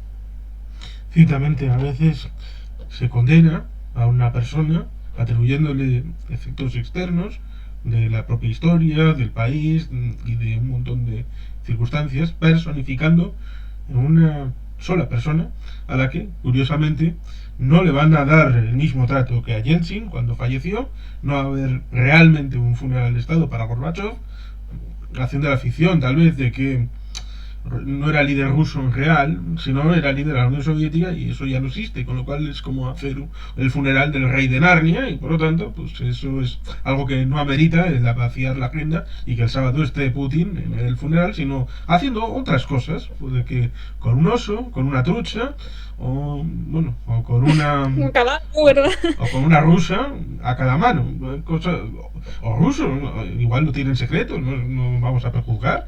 Ciertamente, el elemento de esta historia con Lukashenko y las posibles empresas y los oligarcas, me recuerda una historia curiosa que en la época en la que estaba a punto de morir Hugo Rafael Chávez Frías y Nicolás Maduro, el autobusero más famoso de América y del mundo, pues digamos que estaban a punto de uno de morirse y el otro de tomar el poder, hicieron una gira por Europa y digamos que volvieron allí y yo veía mucho el Canal 8, que es el canal de venezolana de televisión, el canal público, evidentemente controlado por el régimen.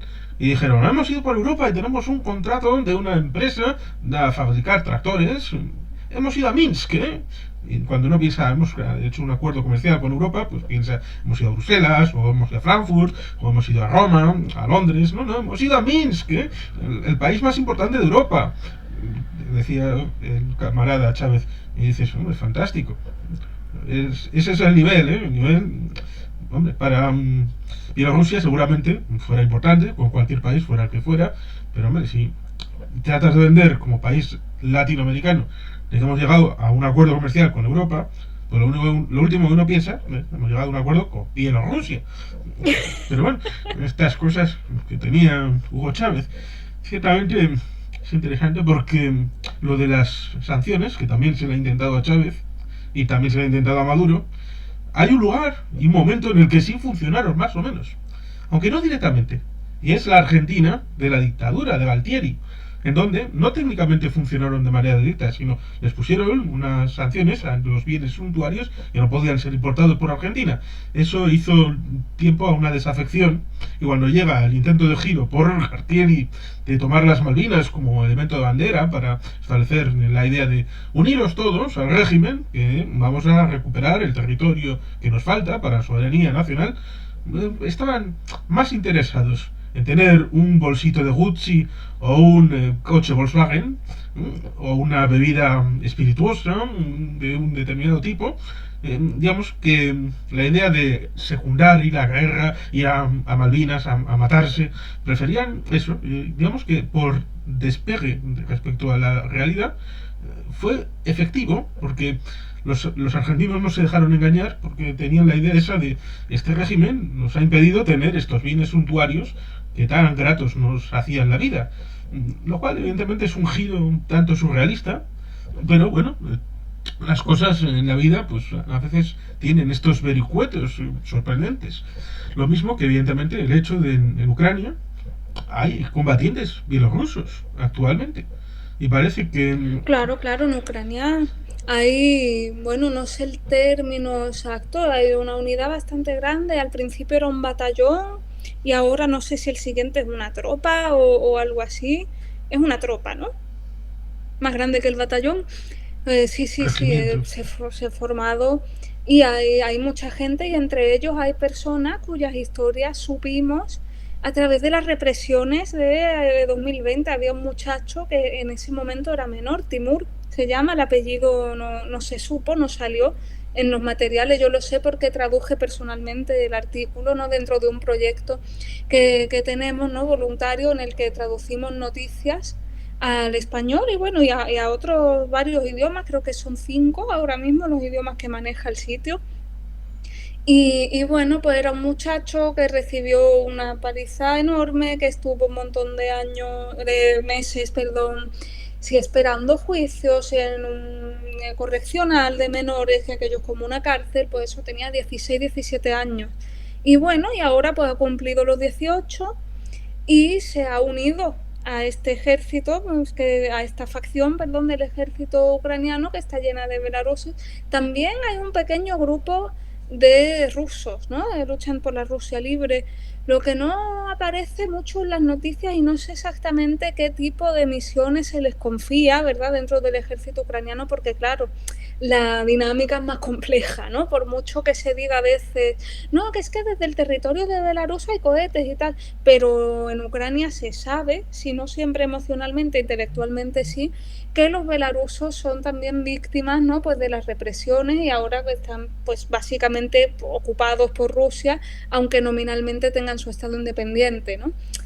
Pero también existe y por supuesto los belarusos sí sé yo que han estado en puntos calientes, como puede ser Mykolaiv, ¿verdad? Esta zona del sur, como puede ser Kharkov, y lo sé porque conozco a personas que han luchado incluso. Yo tengo conocidos, ¿no?, en estos batallones, el batallón Kalinowski, ¿no? Y sí, sí es verdad que están extendidos, que hay bastantes, y son personas que dicen que no dudarían, y lo vemos en todas las entrevistas que dan, que hay algunos que son muy mediáticos, otros menos. Que dice que en cuanto puedan, si tienen la posibilidad, se volverán contra Lukashenko, que también es una posibilidad, ¿eh?, que hay que manejar. Es que no sabemos cómo se van a desarrollar los acontecimientos de ninguna manera. Sí, una de las variantes es esa, una victoria triunfante de Zelensky y del pueblo ucraniano, no solo de Sí, Zelensky, sí. sino del pueblo, en la guerra contra el invasor, agresor putinista, de los putinejos, ahí tratando de ampliar el Estado imperial ruso, pues que igual pueda contribuir decisivamente a la caída de Lukashenko. Nunca se sabe, porque Hombre, una victoria de Ucrania en la guerra es una situación debilitaría ambivalente. Es muchísimo. una situación ambivalente donde no se sabe muy bien qué papel está jugando Bielorrusia, porque se habla mucho del rublo ruso, pero del rublo de Belarus, que está en el suelo, no, está en el sótano Lo 5, siguiente, claro. por lo cual la economía de ese país está cogida con pinzas, si es que aún les queda alguna pinza que coger. Y en la oposición están apoyando a Zelensky y al pueblo de Ucrania, con lo cual ciertamente es un elemento líquido, como diría Bauman. Sí, sí, por supuesto. Es que una victoria de Ucrania en la guerra, una victoria aplastante, verdadera, ¿no?, e inequívoca, debilitaría a Putin al extremo, incluso a lo mejor acabaría con Putin, porque claro, Putin lo que vende es yo cojo territorio, mira qué bonito Georgia, mira qué bonito Crimea, y vamos a hacer un puente ahí en Crimea que puede caer en cualquier momento, yo aviso y no sé cuándo caerá, pero puede caer, igual que todo, ¿no? No se sabe mañana, pasado, el mes que viene. Y bueno, y si no consigue una victoria y no consigue una salida elegante, no consigue decir, bueno, hemos conseguido tal y tal objetivo, nos hemos retirado como gesto de buena voluntad, ¿no? Algo que pueda, por lo menos, medio darle la vuelta para vendérselo a su público, pues se debilitaría su posición muchísimo. Y un Putin débil es un Lukashenko débil, por supuesto, porque el que ha mantenido ahí a Lukashenko en 2020-2021 ha sido Putin, única y exclusivamente se podría decir, ¿eh?, porque China no se mete. China incluso con lo de la central nuclear de Zaporizhia pues le ha llamado la atención un par de veces ya a Putin, como es normal, que creo que tampoco quieren que se acabe el mundo los chinos, ¿no?, que haya una catástrofe nuclear. Y bueno, ¿quién va a ayudar?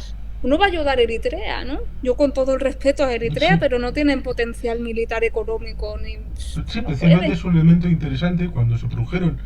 Ya es raro decirlo porque fue a principios de este año, allí en Astana y en el ámbito de Kazajistán.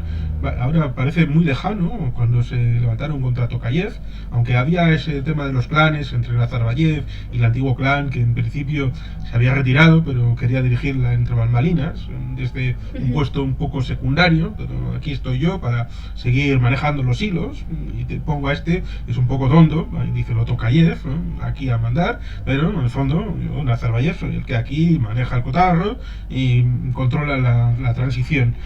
Pero hubo esas manifestaciones, estas cosas de que el pueblo es libre, a veces, de conciencia, porque en la conciencia no puede entrar la policía secreta ni la otra, y en el interior del hogar, pues uno acaba pensando cosas y acaban saliendo por el tema del precio del gas, del petróleo.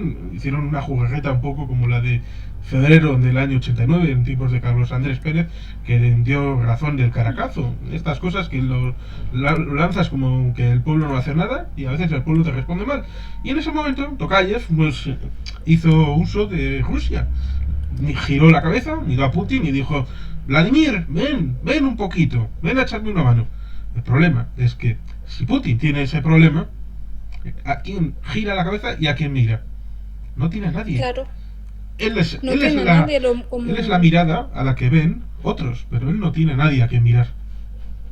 Claro, es que realmente la única opción que puede brindarle algo de apoyo económico pues sería China a estas alturas, y China, el interés que tiene es apropiarse de las fábricas, de las plantas y de otro tipo de empresas no rusas, y hacer una conquista sin guerra y sin territorio, digamos, de modo que todo lo que produzca la economía rusa sea suyo, o todo lo que se puedan agenciar, ¿no? Sería un precio muy alto, pero claro, verdaderamente en lo geopolítico, China tiene mucho mercado con Europa, China tiene mucho mercado con Estados Unidos, no le interesa tampoco entrar de frente en un conflicto militar, ¿no? En una guerra. Lo de sin Y territorio ya, es un poco relativo, porque si mira a Occidente respecto a los tratados desiguales del siglo XIX, hubo un tratado desigual con Rusia en el que Rusia le quitó el 10% del territorio de China,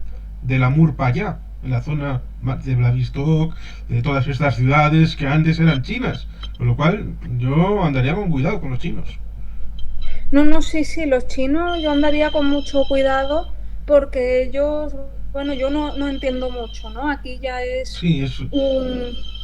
A ver, un segundillo, voy a Sí, escribirle que no llame más, que abra él que tiene llave, porque menos mal que no estamos en directo, la verdad. sí. Sí, porque no. Bueno, pues eso, los chinos yo andaría con mucho cuidado, ¿verdad? Porque ellos, yo no entiendo mucho, no puedo hablar con muchos pasos por delante, ¿verdad? Como podríamos decir de los rusos, de Belarus, de Ucrania. Pero ellos tienen pues sus propios objetivos, sus propios intereses, su propia agenda. Y es verdad que la superfrontera que tiene Rusia con China, porque no lo olvidemos, ¿verdad? De Rusia siempre miramos y vemos el trocito que hay hasta los Urales y decimos, bueno, Rusia, ¿no? Pues Moscú, San Petersburgo, la frontera con Ucrania, ¿no? Y el tema puede ser lo que nos toca a Europa, pero China tiene una frontera gigantesca, de una magnitud que no podemos imaginar, ¿no? En un país europeo con China. Y sí que es una zona un poco liminal, ¿no?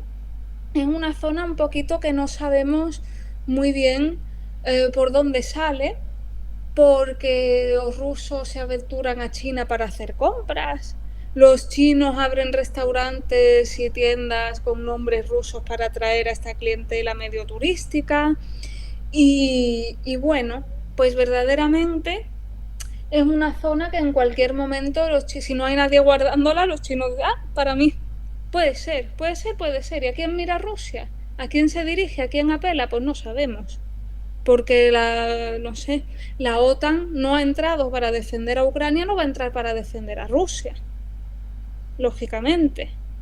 ¿Y qué otra potencia podría defender a Rusia? Pues ni idea, ¿verdad? Sí, ciertamente, porque Rusia sigue teniendo problemas. Ya se ha citado los ya europeos, Georgia en 2008, en 2014 con Ucrania a través de Crimea y el Donbass, Donetsk y Luhansk, repitiendo el 24 de febrero de este año 2022. Pero ciertamente en Asia, Rusia tiene sus problemas con China, las 4 islas Kuriles del Sur, que Sí, técnicamente con son parte de Japón. Japón y está reconocido incluso en sus propios mapas de la Rusia zarista, con lo cual ciertamente es un asunto las fronteras permeables, porque ciertamente lo hizo Hassan II en el periodo de la Marcha Verde, y ese modelo no ha sido replicado por nadie, pero el modelo está ahí para que alguien, tal vez en un futuro, lo pueda replicar. Y Rusia, si hace tonterías, la gente anota, toma notas en una libreta y aprende que, bueno, estas técnicas las pueden usar contra Rusia.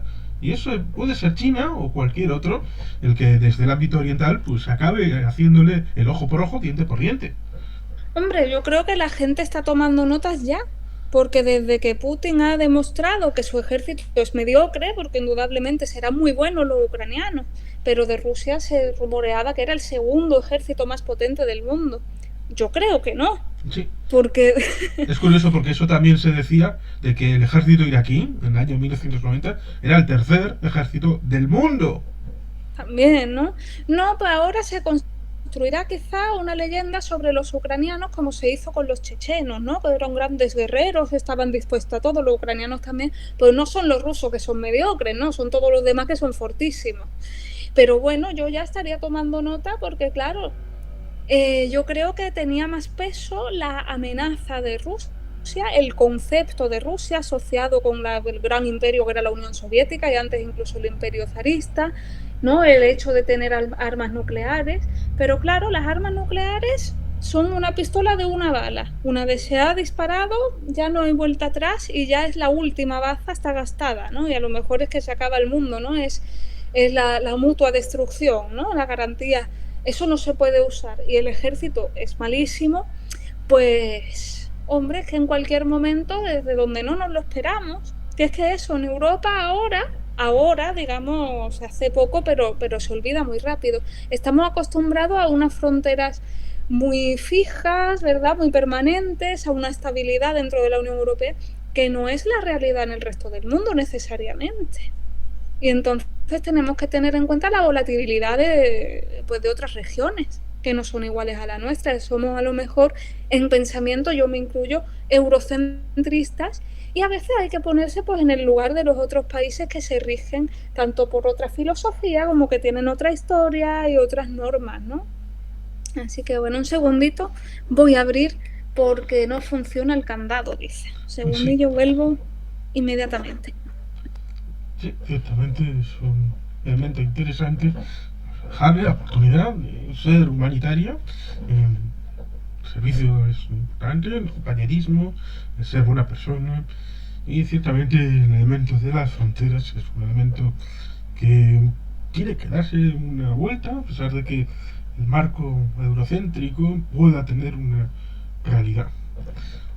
Bueno, está haciendo un poco de tiempo a la hora de enlazar eso de las fronteras, porque ciertamente hubo un momento en Europa, en el año 1975, la conferencia de Helsinki, en donde se establece un principio para la estabilidad de esas fronteras, en donde el mundo de la Guerra Fría ameritaba un pacto porque había vivido en los últimos 150 años dificultades desde el periodo del Congreso de Viena, que ciertamente no fue 150 años, sino en el año 1814-15. Desde ese momento en el futuro de Europa, pues estuvo la paz de Metternich, luego la paz de Bismarck, pero siempre hubo esa dificultad a la hora de las fronteras, a la hora de la permeabilidad de los pueblos, porque se estaba construyendo el Estado-Nación, pero había pueblos que estaban desperdigados, sobre todo en el este con pues húngaros que estaban fuera de lo que luego fue el Estado húngaro, los romanos que tenían bueno, minorías húngaras y minoría alemana, un montón de estos elementos que dificultaban el hecho de la construcción del Estado-nación, que eso acabó teniendo problemas en la Primera Guerra Mundial, antes, durante y después, en la Segunda Guerra Mundial como objeto de conflicto, y eso después de la Segunda Guerra Mundial podía ser objeto de polémica en las fronteras, ya sea entre Alemania y Polonia, entre Hungría, Eslovaquia, un montón de países que podían haber tenido problemas. Y precisamente por eso se establece esa conferencia de seguridad, que es el CSCE, que es el antecedente de la OSCE, para establecer ese marco de estabilidad de las fronteras. Por eso en Europa tenemos este concepto de una cierta necesidad de poner en claro dónde termina un estado, dónde empieza el otro, aunque ciertamente en otros lugares tienen solución. No solamente podemos mirar precisamente a Eritrea, que tuvo su paz en 1993, y en la propia Etiopía, que siguen con el problema con los Tigray, Oromo, un montón de etnias y tribus, curiosamente en un país que es muy distinto a todos los de alrededor, con lo cual nadie va a salir en defensa de ninguna tribu de Etiopía y se van a tener que comer con las patatas esa guerra civil que cuando supuestamente habían llegado a la plenitud, a la estabilidad, especialmente estas cosas del mundo, que no sabes dónde va a pasar. Por eso, en el ámbito de Ucrania había esa idea de que el Estado es este. Las minorías nacionales pueden tener una defensa, un derecho, ¿no? Pero una minoría nacional es distinta a un pueblo sin Estado que tiene derecho a la autodeterminación. Estas minorías nacionales no lo tienen, porque evidentemente si quieren tener un Estado, pues migran con los pies y se van al Estado del que son parte íntegramente, que es, por ejemplo, en Donetsk y Luhansk hay rusos étnicos que querían ser rusos. Pues mira, das unos pasitos para allí y en un lugar que fue ocupado militarmente porque era Ucrania, como era el Kubán, la zona del Rostov del Don, que era Ucrania a principios del siglo XX, bueno, pues te vas allí, te sientes ucraniano en zona rusa y ya está, tranquilamente. Claro, que es que no había ni fronteras, realmente no había ni visado ni control ninguno, era casi como las fronteras de la Unión Europea, tú pasabas y nada, pues a vivir. Sí. No, pero claro, eso nos demuestra simplemente porque es una patraña de Putin, que es una excusa. La defensa de la población de habla rusa, como siempre dicen, es una excusa, pues eso, primero para expandir su dominio cultural y después para ir agenciándose esos territorios donde viven los rusos étnicos, que claro, si tenemos en cuenta cómo acabaron en territorio ucraniano estas minorías nacionales, veremos que no todo es tan inocente. Hablábamos del Holodomor antes, pues efectivamente los ucranianos que fallecieron pues fueron sustituidos por rusos, digamos, de la rusa profunda, ¿no? Por ejemplo, y incluso presos, ¿no? Que llevaban de aquí para allá, o los que mandaban a Siberia por los de allí. Estos desplazamientos forzados que siguen ocurriendo. Por cierto, que ahora se han llevado un montón de personas, ¿verdad?, de Ucrania, incluyendo niños de Mariupol y de toda esta zona, se los han llevado y los tienen, que no sabemos, algunos esparcidos por Siberia, otros en prácticamente campos de concentración, y que será otra crisis que habrá que afrontar, humanitaria, social y de todo. Estas personas están desplazadas, están maltratadas, torturadas incluso muchas de ellas, y no tiene explicación, no tiene excusa, y lo que sí tendrá que tener es solución en un momento dado. Sí, lo mismo tampoco tiene ninguna solución ni explicación, es esta forma de suicidio del presidente de Lukoil, antes el CEO y de otras grandes empresas, que suena un poco como el capitán Renault dilucidando si Ugarte en Casablanca se había tirado por la ventana o se había caído por las escaleras. Un poco ese es el esquema. Claro, tanto monta tanto. Realmente esto, pues bueno, yo creo que esto es resultado un poco de la caída del sistema establecido, ¿no? Tenían, digamos, un acuerdo que Putin le daba cierta estabilidad a los oligarcas tenían un manejo, ¿no? Y ahora los oligarcas, pues muchos han sido víctimas directas, ¿verdad?, de las sanciones, porque si bien a lo mejor no vemos un efecto inmediato en el curso de la guerra o en la economía general, hay gente a la que personalmente le han quitado su yate. Y dice, oiga, caballero, a lo mejor habría que... Pero claro, a Putin no te puedes enfrentar, sobre todo porque Putin, mientras que digamos que vale, que se asocia con la extrema derecha, ¿no?, más que con la extrema izquierda, aunque los extremos se tocan después, indudablemente, aunque tiene buena relación con la Iglesia ortodoxa y en parte pues manipula ahí a la población con ello, ¿no?, que volvió a la religión como un efecto boomerang después de la prohibición religiosa de la Unión Soviética. Sin embargo, como líder, en sus cualidades de liderazgo, más buenas, más malas, como queramos verlo, la estructura que ha montado a su alrededor es igual que la estructura soviética, y esto se ve muy bien, pues eso, como en la serie de Chernóbil. En una cadena de mando normal, digamos, sana, ¿no? No tóxica, las personas pues quieren resolver los errores, acuden a sus superiores y se van proponiendo soluciones desde el estamento directamente superior. En la cadena soviética, como se puede ver en este ejemplo, está muy bien ilustrado, ¿no? En este caso.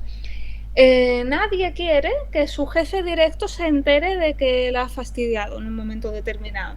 Y entonces los errores se ocultan, se ocultan, se ocultan, y para cuando llegan al líder supremo es una catástrofe del tamaño de Chernóbil. Porque esto ocurrió por el hecho de que uno se lo oculta a otro, uno se lo oculta a otro, y obviamente Putin como presidente está rodeado de hombres muy agradables, ¿no? Como lo que se llama yes men, que le dicen a todo lo que quiere oír, ¿no? ¿Cómo va la guerra? Maravillosamente.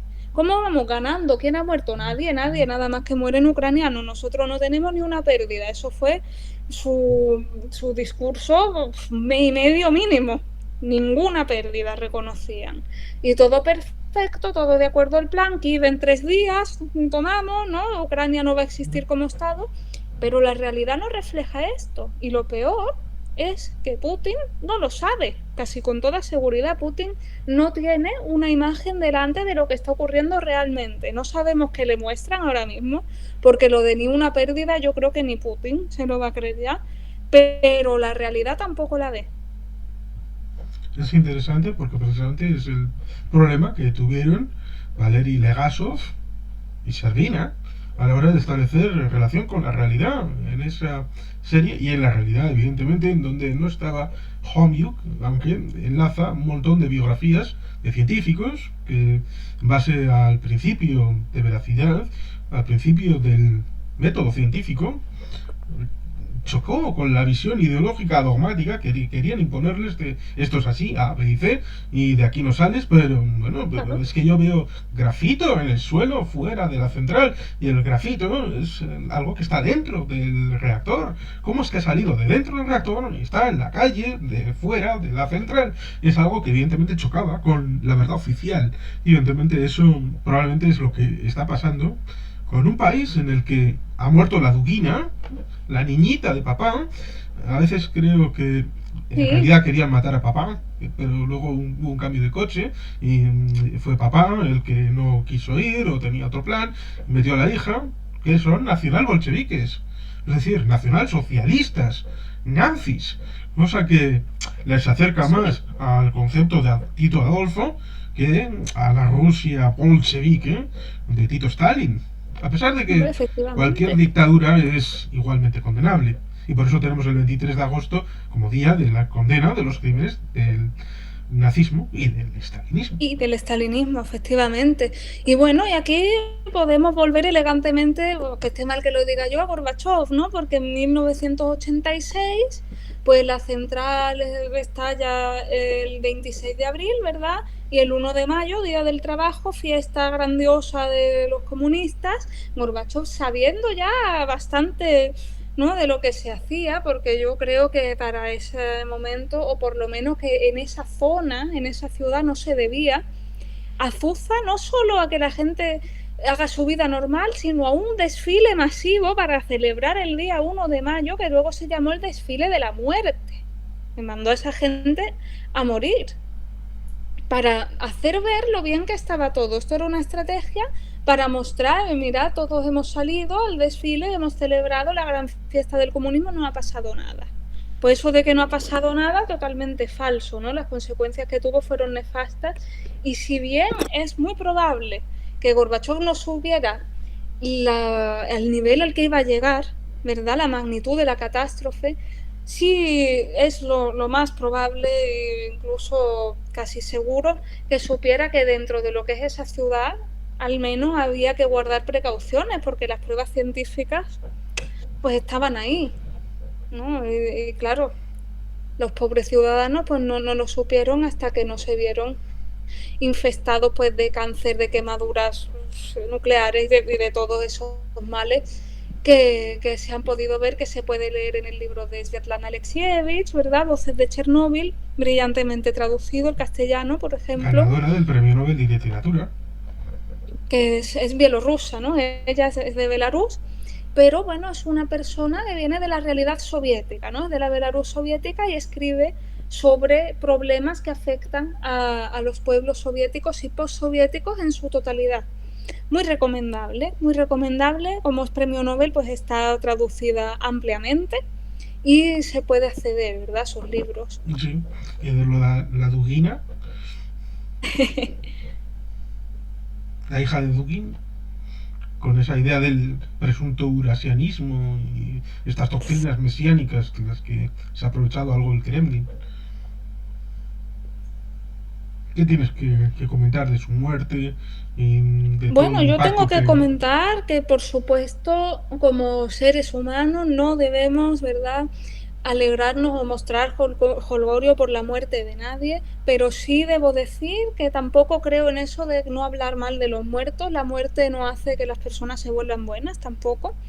Y destacar eso, pues que en primer lugar se habla de la hija de Dugin, la hija de Dugin. No, ella por derecho propio era un personaje prominente dentro del aparato propagandístico, en televisión sobre todo, y era un personaje nefario. Una persona muy mala, sin principios, y que fomentaba pues el crecimiento de este engaño masivo que se lleva a cabo, de trabajo de propaganda que se hace con la población rusa, pues desde hace ya, pues no sé, pues si cortaron un poco en los 90, poco efecto tuvo. De toda la tradición soviética está basada en un aparato propagandístico medio copiado de Goebbels, pero perfeccionado. Y si el ejército es mediocre, la propaganda sí es la mejor del mundo, ¿eh? Eso yo no tengo ninguna duda. Y además la manera que tienen de trabajar con el público occidental, incluso, ¿verdad?, o el público de zonas democráticas, a cada cual le ponen sus cosas. En Polonia, que ahora pues hay más polémica con las cuestiones de género y de orientación sexual, pues atacan por ahí, ¿no? Que en Europa todo el mundo es gay y nosotros pues más tradicionales, tal y cual.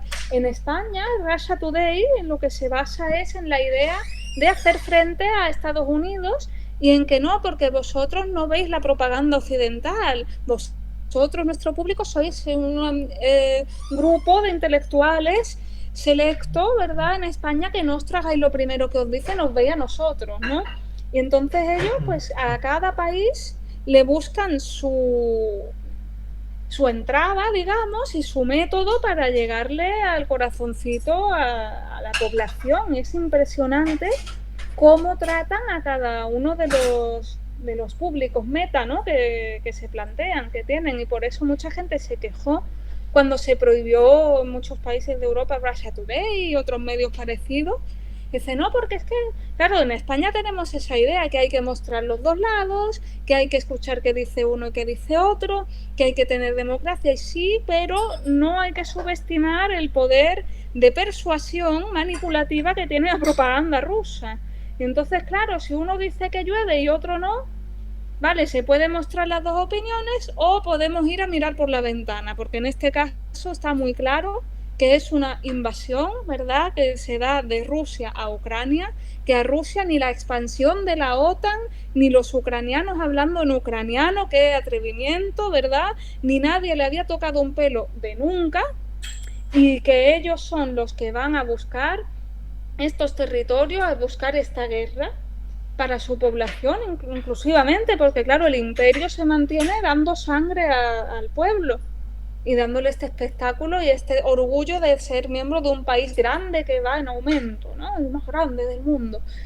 Y bueno, pues eso, ¿no?, que tengamos en cuenta que aquí hay una versión muy clara, que no es algo gris específicamente. No, es que en Ucrania hay nazis. ¿En qué país no hay nazis? ¿En qué país del mundo nos encontramos que no haya una facción más o menos significativa, que en Ucrania es muy poco significativa, de extrema derecha o de cualquier cosa? ¿En qué país no hay estalinistas? En España hay estalinistas. Yo he conocido a gente que ha ido específicamente a Rusia a poner flores en la tumba de Stalin. Digo, Dios mío, cómo estáis de pirado, ¿no? Pero bueno, no, aquí hay un país soberano que estaba pues ocupándose de sus asuntos, gobernándose a sí mismo y tal y cual, y ahora Rusia entra y empieza una guerra que causa una cadena de consecuencias a nivel mundial, tanto económicas como bélicas, como políticas y como no sabemos qué, ¿no? Porque hasta ahora hay lo que hay y qué va a ocurrir más adelante, pues no lo sabemos. Sí, ciertamente. Y quizá por ir empezando a tener un pequeño cierre a este bonito y bello conversatorio, ciertamente decir las cosas a la cara respecto a los problemas de los países, ya sea Belarus o Rusia, no significa odiar esos países, sino No, hacer ver las políticas y que esos responsables, y además totalitarios, que no han compartido esa responsabilidad de tomar esas decisiones con nadie, pues evidentemente eso es un problema, no solamente para el mundo, sino también para esos pueblos que son tiranizados por este grupo de gente. Y eso evidentemente no implica que uno no quiera tomar un Stroganov o un Borsch, o que no quiera leer Crimen y Castigo de Dostoyevsky o Guerra y Paz de León Tolstoy y otros grandes autores, ya sea de Belarus o de la propia Rusia. claro, por supuesto, las primeras víctimas de estos dictadores son sus pueblos, incluso los rusos que están ahora mismo a favor de la guerra. Lógicamente, eso tampoco es una elección libre de decir yo, pues bueno, me he educado en las mejores universidades y he leído toda la información y he decidido que voy a estar a favor de esta guerra, la veo justificada. No, esta gente es víctima de un aparato propagandístico que lleva toda su vida metiéndole caña y son personas como los que crecen en una secta, como quien nace en un grupo extremista, que es así, y son personas con las que tendremos que coexistir, a las que habrá que ayudar, a muchos habrá que desprogramarlo, porque claro, efectivamente tiene un efecto nefasto, ¿verdad? Y obviamente no odiamos a nadie, yo no odio, yo intento evitar estos sentimientos negativos en mi vida, no son constructivos, obviamente hay cosas que me gustan menos que otras. Y no voy a decir que mi actitud hacia Putin sea una de amor y compasión, no, obviamente no. Pero obviamente no podemos tampoco odiar a un país o a otro. Tenemos que, bueno, hacer crítica, crítica objetiva, aunque eso signifique pues señalar mil y un problemas, porque si es lo que hay, es lo que hay, aunque a veces nos resulte chocante que algo, un conflicto pueda ser tan blanco y negro, ¿verdad? Estamos acostumbrados a un montón de matices de gris, pero esto es así en la mayoría de los casos, pero yo diría que no en este. Sí, ciertamente es algo que me han dicho alguna que otra vez desde que hice el primer programa, el día 24, mismamente el 24 de febrero, me han dicho que soy poco neutral, soy poco equitativo. Y a mí la beta que cuando me dicen eso es que no puedo serlo, no quiero serlo, no lo voy a ser. Pensando en lo que dijo el presidente de Suiza, que ellos son muy neutrales, pero en la invasión de Rusia a Ucrania, Suiza se iba a apoyar las decisiones que iba a tomar la Unión Europea e iba a apoyar el esfuerzo eurooccidental para la liberación de Ucrania. Y eso evidentemente se lo hace Suiza, yo, con más motivo, lo voy a seguir haciendo. Hasta el punto que tenemos esa circunstancia en la que estamos a punto de ver a Suecia y a Finlandia dentro de la OTAN y quién sabe si el próximo sea la propia Suiza. Así que gracias Putin por hacer esto posible. Seguramente con merecimiento al final del año recibirá su placa comercial del año de la OTAN. Gracias Putin, bravo Putin. Y bueno, pues vamos a cerrar este conversatorio. Te cedo la palabra. Muy bien, pues bueno, muchísimas gracias simplemente por la invitación. Me ha encantado hablar contigo sobre todos estos temas que son tan importantes y son tan urgentes y que debemos entender y es algo que no nos puede dar igual, que nos tiene que importar. Y efectivamente, yo es que pienso que en este caso una postura neutral, como es el caso en los casos interpersonales, ¿no? De maltrato dentro de una familia o de opresión dentro de una sociedad, una postura neutral favorece al agresor. Cuando hay un agresor y un agredido, si no defiendes al agredido, estás contribuyendo al abuso que comete el agresor. Así que bueno, con esto me despido también. Muchísimas gracias. Un placer. Y bueno, pues todo lo que ha llegado hasta aquí puede dejar el comentario que considere. Y hasta la próxima. Hasta luego. Bueno.